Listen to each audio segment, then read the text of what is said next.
સ્થાનિકો દ્વારા ઘણીવાર લેખિતમાં રજૂઆતો કરવામાં આવી પણ હજુ માર્ગ અને મકાન વિભાગના સાવલી તાલુકાના તાલુકા વિકાસ અધિકારી કાં તો જિલ્લા વિકાસ અધિકારી જેવા કોઈ પણ અધિકારીઓના પેટનું પાણી હલતું નથી. પણ રોજિંદા નોકરી ધંધા માટે ઉપયોગમાં લેવાતા રોડનું રોજડું કોઈ રડવા કે બોલવા તૈયાર નથી. વાત છે 21 કિલોમીટરના સાંદરડા સાવલીના નવીન ફોરલેન રોડની રોડ બનાવવાનો શરૂ થયો ત્યારથી કેટલાય આગેવાનો દ્વારા વારંવાર નીચલા લેવલથી સીએમ ગુજરાત સુધી રજૂઆત કરવામાં આવી. તેમ છતાં જેમ તેમ કરી આ રોડ અધૂરો બન્યો હોવા છતાં કામ પૂર્ણ કરી દેવામાં આવ્યું.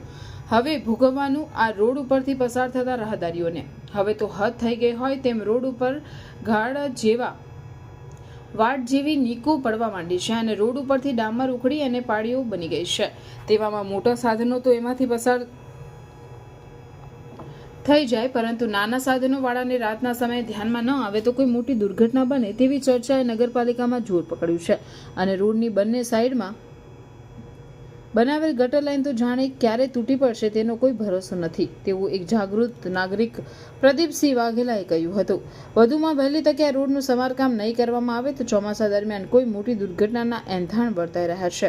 ભૂતકાળમાં ઘણી દુર્ઘટનાઓ બનેલી હોવાથી કેટલાય લોકોએ જીવ પણ ગુમાવી ચૂક્યા છે. સાવલીથી સાકરદા રોડ જે 200 કરોડના ખર્ચે 21 કિલોમીટરની લંબાઈનો રોડ ગવર્મેન્ટે 2 વર્ષ પહેલાં બનાવેલ છે. એની અત્યારથી હજી માર્ચ એને 2 વર્ષ 6 મહિના નથી થયા એ પહેલાં રોડ ખખડધજ હાલતમાં થઈ ગયો. હવે રોડ ઉપર એટલા મોટા ગાબડા પડી ગયા છે કે નાઇટ શિફ્ટમાંથી કોઈ નોકરીથી આવે, કોઈ હોસ્પિટલ જતું હોય તો એને નાના મોટા વ્હીકલ લઈને જ્યારે જતા હોય અને ખાડામાં પડે તો આકસ્મિક એને મૃત્યુ થાય અથવા તો એને ઈજા થાય.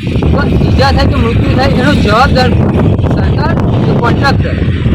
આ રોડમાં એટલો ભ્રષ્ટાચાર થયેલ છે કે રોડ અત્યારથી માંડ 2.5 વર્ષ થયા ત્યારે અત્યારે રોડ પર ગાબડા મોટા પડી ગયા. તો જે ચોમાસું આવવાનું બાકી છે ત્યારે રોડની શું હાલત થશે? બીજું કે રોડની આજુબાજુ જે ગટર બનાવે છે એ ગટરમાં એટલી ઉચ્ચ ગુણવત્તાનું મટીરિયલ વાપરેલ છે અમને કે જેના ઉપર બાઇક કદાચ જાય ને ઉપર ભૂલથી ચડી જાય તો બાઇક પર એ ગટરની ઢાંકણું તોડી અંદર ઘૂસી જાય. તો તમે વિચારી શકો છો કે કેટલું ઉચ્ચ ગુણવત્તાનું મટીરિયલ અહીંયા વાપર્યું હશે કોન્ટ્રાક્ટર. મારું નામ પ્રદીપ વાઘેલા.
સમાચારોની ઝડપી અપડેટ માટે હમણાં જ સત્ય સ્વરાજ ન્યૂઝ ચેનલને લાઇક, શેર અને સબસ્ક્રાઇબ કરો.